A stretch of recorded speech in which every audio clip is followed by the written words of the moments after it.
देश दुनिया की हर वड्डी खबर के लिए हुणे डाउनलोड करो number 1 news app Dainik Savera times. पता नहीं क्यों बीजेपी गवर्नमेंट इन्नी रिजिड हो गई है और ਜਿਹੜੇ बीजेपी ਦੇ ਇਥੋਂ ਦੇ ਲੀਡਰ ਨੇ ਇੰਨਾ ਪ੍ਰੋਵੋਕ ਕਰ ਰਹੇ ਨੇ ਕਿਸਾਨਾਂ ਨੂੰ ਪੰਜਾਬੀਆਂ ਨੂੰ। ਇਹ ਬੜੀ ਖਤਰਨਾਕ ਪਾਸੇ ਜਿਹੜੀ ਸਿਚੁਏਸ਼ਨ ਜਾ ਰਹੀ ਆ। ਇਹਨਾਂ ਨੂੰ ਆਪਣੀ ਜਿੱਦ ਛੱਡ ਕੇ ਟ੍ਰੇਨਾਂ ਦੀ ਇਮੀਡੀਏਟਲੀ ਜਿਹੜੀਆਂ ਪੰਜਾਬ ਵੱਲੋਂ ਟ੍ਰੇਨਾਂ ਤੋੜਨੀਆਂ ਚਾਹੀਦੀਆਂ। ਅਸੀਂ ਵੀ ਹਿੰਦੁਸਤਾਨ ਦਾ ਇੱਕ ਅੰਗ ਆ। ਸੁਖਬੀਰ ਸਿੰਘ ਜੀ ਤੁਹਾਡਾ 9 ਮਾਸ ਦਾ ਰਿਸ਼ਤਾ ਤੁਸੀਂ ਸਟਾਰਟ ਕਰੋ। ਅਸੀਂ ਤੁਹਾਡੇ ਨਾਲ ਹਰ ਰੋਜ਼ ਇੱਕ ਕਾਂਗਰਸ ਦਾ ਐਮਐਲਏ ਬੈਠੇ ਕਰੇਗਾ। ਮੈਂ ਸਭ ਤੋਂ ਪਹਿਲਾਂ ਆਵਾਂ। ਪਾਕਿਸਤਾਨ 'ਚ ਇੱਕ ਵਾਰ ਫਿਰ ਤੋਂ ਘੱਟ ਗਿਣਤੀਆਂ 'ਤੇ ਅਟੈਕ ਹੋਇਆ। ਕਰਤਾਰਪੁਰ ਸਾਹਿਬ ਗੁਰਦੁਆਰੇ ਦੀ ਦੇਖ-ਰੇਖ ਦਾ ਕੰਮ ਇੱਕ ਵਾਰ ਫਿਰ ਤੋਂ ਪਾਕਿਸਤਾਨ ਨੇ ਇੱਕ ਐਸੀ ਬਾਡੀ ਨੂੰ ਦੇ ਦਿੱਤਾ ਹੈ ਜਿਸ 'ਤੇ ਸਿੱਧੇ ਤੌਰ 'ਤੇ ISI ਦਾ ਪ੍ਰਭਾਵ ਰਹਿੰਦਾ ਹੈ। ਇਸ ਨੂੰ ਘੱਟ ਗਿਣਤੀਆਂ 'ਤੇ ਅਟੈਕ ਮੰਨਿਆ ਜਾ ਰਿਹਾ। ਸਾਡੇ ਨਾਲ ਇੱਥੇ ਸੁਖਜਿੰਦਰ ਰੰਧਾਵਾ ਨੇ, ਇਹਨਾਂ ਨਾਲ ਗੱਲਬਾਤ ਕਰਦੇ ਹਾਂ। ਰੰਧਾਵਾ ਸਾਹਿਬ, ਜਿਸ ਤਰੀਕੇ ਨਾਲ ਪਹਿਲਾਂ ਵੀ ਬਹੁਤ ਸਾਰੇ ਐਲੀਗੇਸ਼ਨ ਲੱਗਦੇ ਰਹੇ ਆ ਪਾਕਿਸਤਾਨ ਸਰਕਾਰ 'ਤੇ ਕਿ ਘੱਟ ਗਿਣਤੀਆਂ 'ਤੇ ਤਸ਼ੱਦਦ ਕੀਤੀ ਜਾਂਦੀ ਹੈ, ਉਹਨਾਂ ਦੇ ਅਧਿਕਾਰਾਂ ਦਾ ਹਨਨ ਕੀਤਾ ਜਾਂਦਾ ਹੈ, ਤੁਹਾਨੂੰ ਕੀ ਲੱਗਦਾ ਹੈ ਸਿੱਖਾਂ ਦੀ ਆਸਥਾ ਨੂੰ ਆਮਦਨ ਦਾ ਸਾਧਨ ਬਣਾ ਲਿਆ ਪਾਕਿਸਤਾਨ ਨੇ?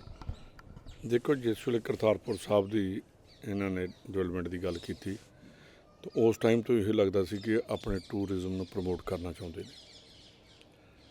ਔਰ ਜਿਹੜੀ ਧਾਰਮਿਕ ਗੁਰਦੁਆਰਾ ਸਾਹਿਬ ਜਾਂ ਕੋਈ ਮਸਜਿਦ ਮੰਦਰ, ਇਹਨਾਂ ਨੂੰ ਆਮਦਨ ਦਾ ਸਾਧਨ ਨਹੀਂ ਬਣਾਉਣਾ ਚਾਹੀਦਾ। ਇਹ ਇਹਨਾਂ ਦੇ ਵਿੱਚ ਆਸਥਾ ਹੀ ਰਹਿਣੀ ਚਾਹੀਦੀ ਹੈ। ਤਾਂ ਉਸ ਵੇਲੇ ਲੱਗ ਰਿਹਾ ਸੀ ਕਿ ਇਹ ਸ਼ਾਇਦ ਆਪਣਾ ਟੂਰਿਜ਼ਮ ਦੀ ਡਿਵੈਲਪਮੈਂਟ ਕਰਕੇ ਉੱਥੇ ਉਹਨੂੰ ਹਰ ਕੰਟਰੀ ਦੀ ਹੁੰਦੀ ਹੈ ਕਿ ਰਿਲੀਜੀਅਸ ਟੂਰਿਜ਼ਮ ਜਾਂ ਕੋਈ ਟੂਰਿਜ਼ਮ ਕਰਕੇ ਤਾਂ ਉਹਨੂੰ ਪ੍ਰਮੋਟ ਕੀਤਾ ਜਾਏ, ਉਹਦੇ 'ਚ ਨਹੀਂ ਕੋਈ। ਪਰ ਜਿਹੜੀ ਆਹ ਚੀਜ਼ ਇਹਨਾਂ ਨੇ ਕੀਤੀ ਆ ਕਿ ਸਿੱਖ ਬਾਡੀ ਉੱਥੇ ਅੱਗੇ ਪਾਕਿਸਤਾਨ ਗੁਰਦੁਆਰਾ ਪ੍ਰਬੰਧਕ ਕਮੇਟੀ ਬੜੇ ਦੇਰ ਤੋਂ ਉੱਥੇ ਹੋਂਦ 'ਚ ਆ, ਉਹ ਬਾਕੀ ਗੁਰਦੁਆਰਾ ਸਾਹਿਬਾਨ ਦੀ ਜੀ ਉੱਥੇ ਕੰਟਰੋਲ ਕਰ ਰਹੇ ਨੇ। ਅਤੇ ਕਰਤਾਰਪੁਰ ਸਾਹਿਬ ਜਿਹੜਾ ਬਿਲਕੁਲ ਬਾਰਡਰ ਦੇ ਉੱਪਰ ਆ ਅਤੇ ਔਰ ਬੜਾ ਅੱਜ ਕੱਲ੍ਹ ਹਿੰਦੁਸਤਾਨ ਨਾਲ ਜਿਹੜੇ ਰਿਲੇਸ਼ਨ ਨੇ ਵੀ ਕੋਈ ਇੰਨੇ ਵਧੀਆ ਨਹੀਂ। ਅਤੇ ਉਸ ਗੁਰਦੁਆਰਾ ਸਾਹਿਬ ਨੂੰ ਇਹੋ ਜਿਹੀ ਇੱਕ ਕਮੇਟੀ ਬਣਾ ਕੇ ਜਿਹੜੀ ਨੌਨ ਸਿੱਖ ਕਮੇਟੀ ਆ, ਇਹ ਕਈ ਕੁਐਸਚਨ ਖੜ੍ਹੇ ਕਰ ਗਈ ਆ। ਔਰ ਜਿੱਥੇ ਅੱਜ ਅਸੀਂ ਇਹ ਡਿਮਾਂਡ ਕਰ ਰਹੇ ਹਾਂ ਪਾਕਿਸਤਾਨ ਗੌਰਮੈਂਟ ਕੋਲੋਂ ਕਿ ਇਹਦੇ 'ਤੇ ਗੁਰੂ ਨਾਨਕ ਸਾਹਿਬ ਦੇ ਗੁਰਪੁਰਬ 'ਤੇ ਸਾਨੂੰ ਇਹਨੂੰ ਖੋਲ੍ਹਣ ਦੀ ਇਜਾਜ਼ਤ, ਇਹਨੂੰ ਰਸਤਾ ਖੋਲ੍ਹਿਆ ਜਾਏ।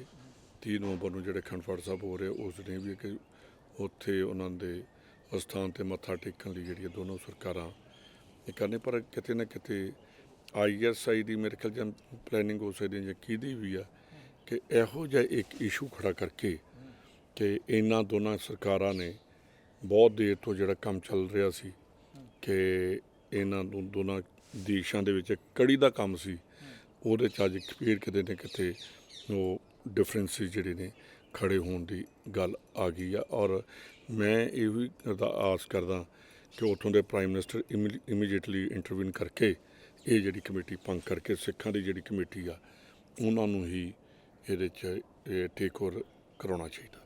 ਪਾਕਿਸਤਾਨ ਸਰਕਾਰ ਵੱਲੋਂ ਜੋ 9 ਮੈਂਬਰੀ ਕਮੇਟੀ ਬਣਾਈ ਗਈ ਹੈ ਉਹਦੇ ਵਿੱਚ ਇੱਕ ਵੀ ਸਿੱਖ ਨਹੀਂ ਰੱਖਿਆ ਗਿਆ। ਹਾਲਾਂਕਿ ਜਿਹੜਾ ਕਰਤਾਰਪੁਰ ਸਾਹਿਬ ਦਾ ਸਿੱਧਾ ਵਾਸਤਾ ਸਿੱਖਾਂ ਦੇ ਨਾਲ ਹੈਗਾ, ਹਾਲਾਂਕਿ ਮੁਸਲਮਾਨਾਂ ਦੇ ਨਾਲ ਵੀ ਹੈ, ਲੇਕਿਨ ਸਿੱਖ ਕਿਤੇ ਨਾ ਕਿਤੇ ਇੱਕ ਵੱਡੀ ਗਿਣਤੀ ਦੇ ਵਿੱਚ ਉਸ 'ਤੇ ਆਸਥਾ ਰੱਖਦੇ। ਤੁਹਾਨੂੰ ਲੱਗਦਾ ਕਿ ਮੈਂਬਰ ਸਿੱਖਾਂ ਨੂੰ ਵੀ ਉਨਾ ਹੀ ਬਣਾਉਣਾ ਚਾਹੀਦਾ ਸੀ? ਹਾਲਾਂਕਿ ਗੁਰੂ ਨਾਨਕ ਸਾਹਿਬ ਤਾਂ ਸਿੱਖਾਂ ਦੇ ਵੀ ਗੁਰੂ ਸੀ, ਤੋਂ ਮੁਸਲਮਾਨਾਂ ਦੇ ਵੀ ਪੀਰ ਸੀ। ਗੁਰੂ ਨਾਨਕ ਨੂੰ ਉੱਥੇ ਨਾਨਕ ਪੀਰ ਕਿਹਾ ਜਾਂਦਾ ਪਾਕਿਸਤਾਨ 'ਚ। ਔਰ ਉੱਥੇ ਗੁਰੂ ਨਾਨਕ ਸਾਹਿਬ ਦੀ ਸਮਾਧ ਵੀ ਹੈਗੀ, ਜਿਹੜੀ ਜਦੋਂ ਚਾਦਰ ਜਿਹੜੀ ਦਫਨਾਈ ਅਤੇ ਇੱਕ ਦਾ ਸੰਸਕਾਰ ਕੀਤਾ ਗਿਆ। ਉਹਦੇ 'ਚ ਮੈਂ ਕਹਿੰਦਾ ਕਿ ਉੱਥੇ ਜੇ ਇਹਨਾਂ ਨੇ ਉਸ ਕਮੇਟੀ ਬਣਾਉਣੀ ਤਾਂ ਉਹਦੇ 'ਚ ਅੱਧੇ 50-50 ਮੈਂਬਰ ਜਿਹੜੇ ਨੇ ਦੋਨਾਂ ਕਮਿਊਨਿਟੀਜ਼ ਦੇ ਹੋਣੇ ਚਾਹੀਦੇ, ਤਾਂ ਕਿ ਇਹ ਇੱਕ ਸੈਕੂਲਰ, ਜੋ ਗੁਰੂ ਨਾਨਕ ਸਾਹਿਬ ਇੱਕ ਸੈਕੂਲਰ ਹੋਣ ਦਾ ਇੱਕ ਧਰਮ ਨਿਰਪੱਖ ਔਰ ਜਿਹੜੀ ਸਾਰੇ ਧਰਮਾਂ ਤੋਂ ਉੱਪਰ ਉੱਠ ਕੇ ਜਿਹੜੀ ਉਹਨਾਂ ਨੇ ਆਪਣੀ ਜਿਹੜੀਆਂ ਟੀਚਿੰਗਸ ਸੀਗੀਆਂ ਜਿੱਥੇ ਜਿੱਥੇ ਉਹ ਗਏ ਨੇ, ਉਹਨਾਂ ਨੇ ਆਖਿਆ ਕਿ ਊਚ ਨੀਚ ਭੇਦਭਾਵ ਖਤਮ ਕੀਤਾ। ਪਰ ਪਾਕਿਸਤਾਨ ਦਾ ਜਿਹੜਾ ਮੰਦਭਾਗਾ ਡਿਸੀਜਨ, ਜਿਹੜਾ ਦੁੱਖ ਵੀ ਲੱਗਾ ਮਨ ਨੂੰ ਕਿ ਇੰਨਾ ਕੁਛ ਕਰਨ ਦੇ ਬਾਵਜੂਦ, ਇੰਨੇ ਸਾਲ ਅਰਦਾਸਾਂ ਕਰਨ ਦੇ ਬਾਵਜੂਦ, ਮੈਨੂੰ ਅੱਜ ਵੀ ਯਾਦ ਹੈ ਕਿ 2004 'ਚ ਵਡਾਲਾ ਸਾਹਿਬ 'ਤੇ ਅਸੀਂ ਸਾਰੇ prime minister of India doctor Manmohan Singh ਨੂੰ ਮਿਲੇ ਸੀ ਔਰ ਇਹ ਆਪਣੀ ਡਿਮਾਂਡ ਰੱਖੀ ਸੀ। ਔਰ ਉਹਨਾਂ ਨੇ ਉਸ ਵੇਲੇ ਜਿਹੜੀਆਂ ਪਾਕਿਸਤਾਨ ਦੀਆਂ ਟਾਕਸ ਸੀਗੀਆਂ ਦੋਨਾਂ ਸਟੇਟਸ ਦੀਆਂ, ਉਹਦੇ ਵਿੱਚ ਏਜੰਡੇ 'ਚ ਵੀ ਲੈ ਕੇ ਆਏ।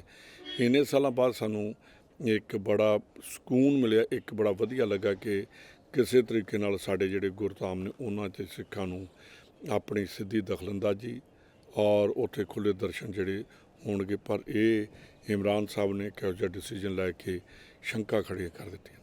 ਪਾਕਿਸਤਾਨ ਸਰਕਾਰ ਜੋ ਕਰ ਰਹੀ ਹੈ ਤੁਹਾਨੂੰ ਲੱਗਦਾ ਕਿ ਭਾਰਤ ਸਰਕਾਰ ਨੂੰ ਇੰਟਰਫੇਅਰ ਕਰਨਾ ਚਾਹੀਦਾ ਹੈ? ਪੰਜਾਬ ਸਰਕਾਰ, ਪੰਜਾਬ ਕਾਂਗਰਸ ਸੈਂਟਰ ਸਰਕਾਰ ਕੋਲੇ ਜਾਂ ਵਿਦੇਸ਼ ਮੰਤਰਾਲੇ ਕੋਲੇ ਜਾਏਗੀ ਕਿ ਸਿੱਖਾਂ ਦੀ ਪੈਰਵੀ ਉੱਥੇ ਜਾ ਕੇ ਕਰਨ, ਉਹਨਾਂ ਨੂੰ ਜਾ ਕੇ ਕਹਿਣ ਕਿ ਸਿੱਖਾਂ ਦੀ ਜਮਾਤ ਦੀ ਇਹ ਜਿਹੜਾ ਧਾਰਮਿਕ ਸਥਾਨ ਹੈਗਾ ਤਾਂ ਇਹਦੇ ਵਿੱਚ ਸਿੱਖ ਵੀ ਹੋਣੇ ਚਾਹੀਦੇ ਆ, ਇਸ ਕਮੇਟੀ ਦੇ ਵਿੱਚ ਸਿੱਖ ਹੋਣੇ ਚਾਹੀਦੇ ਆ। ਪਾਕਿਸਤਾਨ ਗੁਰਦੁਆਰਾ ਪ੍ਰਬੰਧਕ ਕਮੇਟੀ ਨੂੰ ਇਸ ਦਾ ਪੂਰਾ ਦੇਖ ਰੇਖ ਕਰਨਾ ਚਾਹੀਦਾ ਕੰਮ ਕਰ। ਦੇਖੋ, ਜਿਹੜੀ ਉੱਥੇ ਜਾਣ ਦੀ ਗੱਲ ਹੈ, ਅੱਜ ਸਾਡੇ MPs ਮਿਲੇ ਨੇ ਅਤੇ ਜੋ ਉਹਨਾਂ ਦੇ ਅੱਜ ਵਿਊਜ਼ ਦੇਖੇ ਨੇ ਕਿ ਪਿਊਸ਼ ਗੋਇਲ ਸਾਹਿਬ ਨੇ ਜਿਸ ਤਰੀਕੇ ਨਾਲ ਉਹਨਾਂ ਦੇ ਨਾਲ ਬਿਹੇਵ ਕੀਤਾ ਜਾਂ ਗੱਲਬਾਤ ਹੋਈ ਆ, ਇਹ ਬੜੀ ਮੰਦਭਾਗੀ ਆ। ਔਰ ਪੰਜਾਬ ਦੇ MPs ਨੂੰ ਵੀ ਕਹਾਂਗੇ ਕਿ ਉਹ ਵੀ ਪ੍ਰਾਈਮ ਮਿਨਿਸਟਰ ਸਾਹਿਬ ਨੂੰ ਮਿਲਣ, ਆਪਣੇ ਮੁੱਖ ਮੰਤਰੀ ਸਾਹਿਬ ਨੂੰ ਵੀ ਕਹਾਂਗੇ ਕਿ ਉਹ ਜਾ ਕੇ ਪ੍ਰਾਈਮ ਮਿਨਿਸਟਰ ਸਾਹਿਬ ਕੋਲ ਟਾਈਮ ਲੈ ਕੇ ਗੱਲ ਕਰਨ ਉਹਨਾਂ ਦੇ ਨਾਲ, ਔਰ ਉਹਨਾਂ ਨੂੰ ਕਹਿਣ ਕਿ ਉੱਥੋਂ ਦੇ ਪ੍ਰਾਈਮ ਮਿਨਿਸਟਰ ਨਾਲ ਗੱਲ ਕਰਕੇ ਇਹਦਾ ਜਲਦੀ ਕੋਈ ਹੱਲ ਕੱਢਣਾ ਚਾਹੀਦਾ ਔਰ ਇਹ ਜਿਹੜੀ ਕਮੇਟੀ ਹੈ ਇਹਨੂੰ ਜਲਦੀ ਤੋਂ ਜਲਦੀ ਸਸਪੈਂਡ ਕਰਵਾਉਣਾ ਚਾਹੀਦਾ। ਇਸ ਤੋਂ ਇਲਾਵਾ ਕਿਸਾਨਾਂ ਦਾ ਮਸਲਾ ਬਹੁਤ ਵੱਡਾ ਮਸਲਾ ਇਸ ਸਮੇਂ ਪੰਜਾਬ ਦੇ ਵਿੱਚ ਬਣਿਆ ਹੋਇਆ। ਇਸ ਐਡਾ ਹੀ ਮਸਲਾ ਹੁਣ ਬਣਿਆ ਹੋਇਆ, ਰੇਲਵੇ ਟਰੈਕ ਜਿਹੜੇ ਰੋਕੇ ਗਏ ਆ, ਉਸ ਤੋਂ ਬਾਅਦ ਕੇਂਦਰ ਸਰਕਾਰ ਨੇ ਟ੍ਰੇਨਾਂ ਰੋਕ ਦਿੱਤੀਆਂ, ਪੰਜਾਬ ਦੇ ਵਿੱਚ ਸਪਲਾਈ ਨਹੀਂ ਕੋਲੇ ਦੀ ਹੋ ਰਹੀ, ਬਿਜਲੀ ਦੇ ਵੱਡੇ ਵੱਡੇ ਕੱਟ ਲੱਗ ਰਹੇ ਆ। ਕਿਵੇਂ ਦੇਖਦੇ ਹੋ ਇਸ ਸਿਨੈਰੀਓ ਨੂੰ? ਕੱਲ੍ਹ ਵੀ ਸਾਡੀ ਜਿਹੜੀ ਮੀਟਿੰਗ ਹੋਈ ਸੀ, ਕਿਸਾਨ ਯੂਨੀਅਨਸ ਨੇ ਕਿਹਾ ਕਿ ਅਸੀਂ ਜਿਹੜੇ ਧਰਨੇ ਨੇ, ਵੇਖੋ ਕੋਈ ਵੀ ਡੈਮੋਕ੍ਰੈਟਿਕ ਕੰਟਰੀ ਆ, ਉਹਨੂੰ ਸਿੰਬੋਲਿਕ ਧਰਨਾ ਉਹਨਾਂ ਦਾ ਰਾਈਟ ਬਣਦਾ, ਇਹ ਸਾਡਾ ਫੰਡਾਮੈਂਟਲ ਰਾਈਟ ਆ। ਅਤੇ ਜੇ ਫੰਡਾਮੈਂਟਲ ਰਾਈਟਸ ਨੂੰ ਇਹ ਮਾਰਨਾ ਚਾਹੁੰਦੇ ਮੋਦੀ ਸਾਹਿਬ, ਅਤੇ ਇਹ ਇੱਕ ਸਿੱਧਾ ਹੀ ਜਿਹੜੇ ਸਾਡੇ ਰਾਈਟਸ ਨੇ ਉਹਨਾਂ ਦੇ ਉੱਤੇ ਇੱਕ ਹਮਲਾ।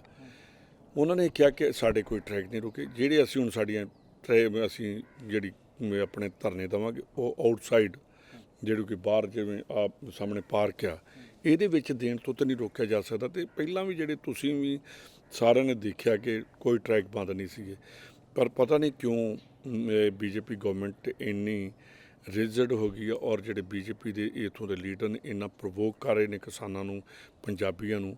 ਇਹ ਬੜੀ ਖਤਰਨਾਕ ਪਾਸੇ ਜਿਹੜੀ ਸਿਚੁਏਸ਼ਨ ਜਾ ਰਹੀ ਆ। ਅਸੀਂ ਨਹੀਂ ਚਾਹੁੰਦੇ ਕਿ ਪੰਜਾਬ ਕਿਤੇ ਉਹਨਾਂ ਕਾਲੇ ਦੌਰਾਂ 'ਚ ਫੇਰ ਇਹ ਆ ਜੇ ਜੋ ਅਸੀਂ ਬਹੁਤ ਵੱਡਾ ਸੰਤਾਪ ਚੱਲਿਆ।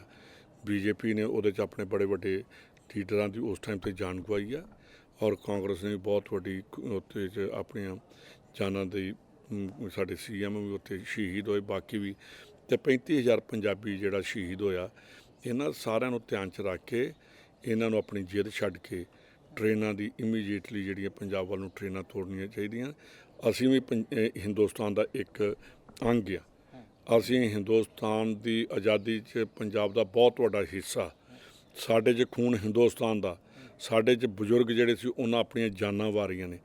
ਅਤੇ ਇਹ ਜਿਹੜੇ BJP ਵਾਲੇ ਨੇ, ਇਹਨਾਂ ਦਾ ਮੈਨੂੰ ਸਮਝ ਨਹੀਂ ਆ ਰਹੀ ਕਿ ਕਿਉਂ ਕਿਤੇ ਸਾਨੂੰ ਇਸ ਚੀਜ਼ ਦੀ ਤੇ ਨਹੀਂ ਕਰ ਰਹੇ ਕਿ ਮੁਗਲਾਂ 'ਚ ਤੁਸੀਂ ਮੁਗਲਾਂ ਦੇ ਨਾਲ ਅਬਦਾਲੀ ਜਦੋਂ ਇੱਥੋਂ ਲੁੱਟ ਮਾਟ ਕਰਕੇ ਧੀਆਂ ਭੈਣਾਂ ਦੀ ਤੇ ਬਾਕੀ ਲੈ ਕੇ ਜਾਂਦਾ ਸੀ, ਅਤੇ ਉਹਨੂੰ ਅਸੀਂ ਰੋਕ ਕੇ ਅਤੇ ਉਹਦੇ ਦੰਦ ਖੱਟੇ ਕਰਕੇ ਇੱਥੋਂ ਉਹ ਲੜਕੀਆਂ ਵੀ ਵਾਪਸ ਕਰਦੇ ਸੀ, ਔਰ ਖਜ਼ਾਨਾ ਵੀ ਇੱਥੋਂ ਦੀ ਗਵਰਨਮੈਂਟ ਨੂੰ ਦਿੱਤਾ ਜਾਂਦਾ ਸੀ।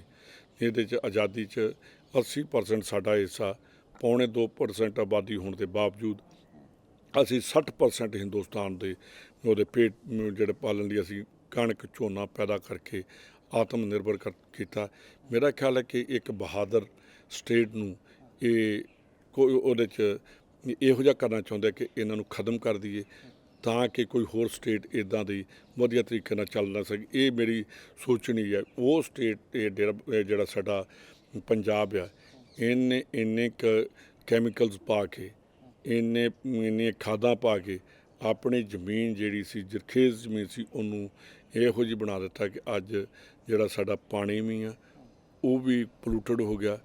ਅੱਜ ਬਠਿੰਡੇ ਤੋਂ ਇੱਕ ਕੈਂਸਰ ਟ੍ਰੇਨ ਚੱਲਦੀ ਜਿਹੜੀ ਰਾਜਸਥਾਨ ਗੰਗਾ ਨਗਰ ਜਾਂਦੀ ਆ, ਅਤੇ ਮੈਂ ਮੋਦੀ ਸਾਹਿਬ ਨੂੰ ਅਪੀਲ ਕਰਨੀ ਚਾਹੁੰਦਾ ਕਿ ਇੰਨੀ ਬਹਾਦਰ ਕੌਮ ਅਤੇ ਇੰਨੇ ਨੈਸ਼ਨਲਿਸਟ ਜਿਨ੍ਹਾਂ ਦੀ ਦੇਸ਼ ਭਗਤੀ ਕੁੱਟ-ਕੁੱਟ ਕੇ ਭਰੀ ਆ, ਉਹਨਾਂ ਦੇ ਨਾਲ ਇੰਨਾ ਵੈਰ ਨਾ ਕਮਾਓ। ਇੰਨਾ ਯੋਗਦਾਨ ਤੁਸੀਂ ਗਿਣਵਾਤਾ ਰੰਧਾਵਾ ਸਾਹਿਬ, ਲੇਕਿਨ ਕੇਂਦਰ ਸਰਕਾਰ ਤਾਂ ਸੁਣ ਲਈ ਤਿਆਰ ਨਹੀਂ। 9ਵਾਂ ਮਹੀਨਾ ਲੱਗ ਚੁੱਕਿਆ ਆਰਡੀਨੈਂਸ ਆਇਆ ਨੂੰ, ਕਾਨੂੰਨ ਬਣ ਗਏ, ਹਾਲੇ ਤੱਕ ਕਿਸਾਨਾਂ ਨਾਲ ਮਿਲਣ ਦਾ 5 ਮਿੰਟ ਟਾਈਮ ਤੱਕ ਨਹੀਂ ਦਿੱਤਾ ਗਿਆ। ਤੁਸੀਂ ਜਾਣਦੇ ਹੋ, ਤੁਹਾਨੂੰ ਰਾਸ਼ਟਰਪਤੀ ਟਾਈਮ ਨਹੀਂ ਦਿੰਦੇ, ਕਿਸਾਨ ਮੰਗਦੇ ਆ ਉਹਨਾਂ ਨੂੰ ਨਾ ਖੇਤੀਬਾੜੀ ਮੰਤਰੀ ਟਾਈਮ ਦਿੰਦੇ ਨੇ, ਨਾ ਪ੍ਰਧਾਨ ਮੰਤਰੀ ਟਾਈਮ ਦਿੰਦੇ ਨੇ, ਕਿ ਪੰਜਾਬ ਲਈ ਟਾਈਮ ਹੀ ਨਹੀਂ ਹੈ ਕਿਸੇ ਕੋਲ। ਮੇਰਾ ਖਿਆਲ ਜਦੋਂ ਰਾਜਾ ਹੰਕਾਰੀ ਹੋ ਜੇ ਤੇ ਉਹਦੇ 'ਚ ਫਿਰ ਪ੍ਰਜਾ ਜਿਹੜੀ ਆ ਉਹ ਦੋਖੀ ਪਾਉਂਦੀ ਹੁੰਦੀ ਆ। ਸਾਡਾ ਜਿਹੜਾ ਰਾਜਾ ਇਹ ਹੰਕਾਰੀ ਹੋ ਗਿਆ, ਉਹਦੇ ਜਿਹੜੇ ਮੰਤਰੀ ਨੇ ਉਹ ਹੰਕਾਰੀ ਹੋ ਗਏ ਨੇ। ਇਹ ਤਾਂ ਹੁਣ ਵਾਹਿਗੁਰੂ ਇਹਨਾਂ ਨੂੰ ਸਮੱਤ ਬਖਸ਼ੇਗਾ। ਤੁਸੀਂ ਕੇਂਦਰ ਸਰਕਾਰ ਦੀ ਤਾਂ ਗੱਲ ਕਰੀ, ਪੰਜਾਬ 'ਚ ਵੀ ਕੁਝ ਪਾਰਟੀਆਂ ਹੈਗੀਆਂ ਨੇ ਜਿਹੜਾ ਤੁਹਾਡਾ ਸਾਥ ਨਹੀਂ ਦਿੰਦੀਆਂ। ਤੁਸੀਂ ਦਿੱਲੀ ਗਏ, ਧਰਨਾ ਦਿੱਤਾ, ਪੰਜਾਬ 'ਚੋਂ ਨਾ ਤਾਂ ਅਕਾਲੀ ਦਲ ਗਿਆ ਨਾ ਆਮ ਆਦਮੀ ਪਾਰਟੀ ਗਏ। ਆਮ ਆਦਮੀ ਪਾਰਟੀ ਨੇ ਉਲਟਾ ਤੁਹਾਡੇ ਖਿਲਾਫ ਹੀ ਇੱਥੇ ਪ੍ਰਦਰਸ਼ਨ ਕਰ ਦਿੱਤਾ। ਦੇਖੋ, ਜਿਹੜੇ ਆਮ ਆਦਮੀ ਪਾਰਟੀ ਦੇ ਇਹਨਾਂ ਦੀ ਸੋਚ ਜਿਹੜੀ ਆ ਤੁਹਾਨੂੰ ਸਾਰਿਆਂ ਨੂੰ ਪਤਾ ਹੀ ਆ।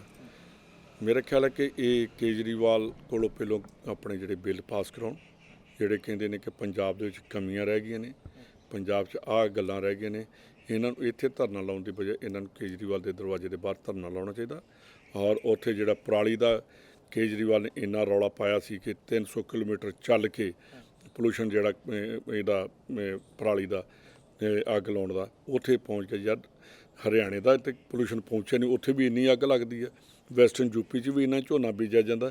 ਇਹਦਾ ਮਤਲਬ ਕਿ ਇਹ ਜਿਹੜਾ ਇੱਥੋਂ ਦਾ ਪਰਾਲੀ, ਇੱਥੋਂ ਦਾ ਜਿਹੜਾ ਧੂੰਆਂ ਸੀ, ਇਹ ਉੱਡ ਕੇ ਹਰਿਆਣੇ ਦੇ ਵਿੱਚ ਨਹੀਂ ਸੀ ਜਾਂਦਾ, ਇੱਥੋਂ ਪੈਕ ਹੋ ਕੇ ਦਿੱਲੀ 'ਚ ਪਹੁੰਚ ਜਾਂਦਾ ਸੀ। ਇਹਨਾਂ ਨੂੰ ਮੈਨੂੰ ਬੜੇ ਅਫਸੋਸ ਨਾਲ ਕਹਿਣਾ ਪੈਂਦਾ ਕਿ ਜਿਹੜੇ ਆਦਮੀ ਬਿਨ ਸੋਚੇ ਸਮਝੇ ਗੱਲ ਕਰਦੇ ਨੇ ਔਰ ਪੰਜਾਬ ਦੀ ਜਿਹੜੀ ਇੱਥੋਂ ਇਲੈਕਸ਼ਨਾਂ ਲੜ ਕੇ ਤੇ ਅੱਜ ਉਹਨਾਂ ਦੀ ਪਿੱਠ 'ਚ ਛੁਰਾ ਮਾਰਨ ਲਈ ਬੈਠੇ ਨੇ। ਇਹਨਾਂ ਨੂੰ ਲੋਕਾਂ ਨੂੰ ਜਵਾਬ ਦੇਣਾ ਪਏਗਾ।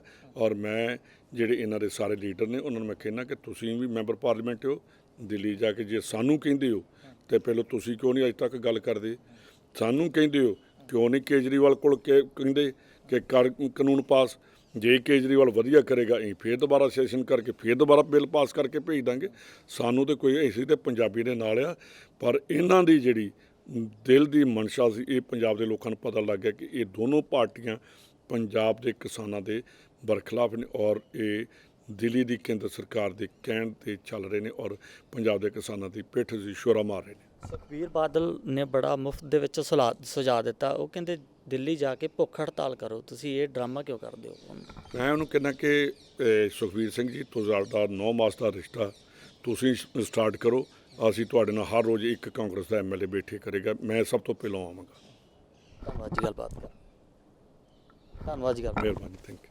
ਤਾਂ ਇਹ ਨੇ ਸੁਖਜਿੰਦਰ ਰੰਧਾਵਾ ਜੋ ਕਿ ਸਿੱਧੇ ਤੌਰ ਤੇ ਅਕਾਲੀ ਦਲ ਨੂੰ ਵੀ ਨਿਸ਼ਾਨੇ ਤੇ ਲੈ ਰਹੇ ਨੇ ਤੇ ਆਮ ਆਦਮੀ ਪਾਰਟੀ ਨੂੰ ਵੀ ਨਿਸ਼ਾਨੇ ਤੇ ਲੈ ਰਹੇ ਨੇ ਅਤੇ ਕਹਿ ਰਹੇ ਨੇ ਕਿ ਦਿੱਲੀ ਜਾਣ ਸੁਖਬੀਰ ਬਾਦਲ, ਨਾਲ ਅਸੀਂ ਵੀ ਜਾਵਾਂਗੇ। ਪਹਿਲਾ MLA, ਪਹਿਲਾ ਮੰਤਰੀ ਮੈਂ ਹੋਊਂਗਾ ਜੋ ਦਿੱਲੀ ਬੈਠ ਕੇ ਪ੍ਰਦਰਸ਼ਨ ਕਰੇਗਾ। ਹੁਣ ਦੇਖਣਾ ਹੋਏਗਾ ਕਿ ਅਕਾਲੀ ਦਲ ਇਸ ਤੇ ਕੀ ਪ੍ਰਤੀਕਿਰਿਆ ਦਿੰਦਾ। ਕੈਮਰਾਮੈਨ ਦੀਪਕ ਦੇ ਨਾਲ Ravinder Singh, Dainik Savera TV, Chandigarh. All world open challenge 17 time gold medallist Miyan Rafiq Mohammad, पंडित, मौलवी, बेगम, तांत्रिक, इन्हां चोरा ठग्गां तो सावधान। स्पेशलिस्ट वशीकरण, सट्टा नंबर, लव मैरिज, पति पत्नी च अनबन, विदेश च पक्का होना, कारोबार दा ना चलना, सिर्फ 31 घंटियां विच समाधान। फ्री फ्री फ्री मियां रफीक मोहम्मद। मोबाइल 84 374 94 647, 84 374 94 648।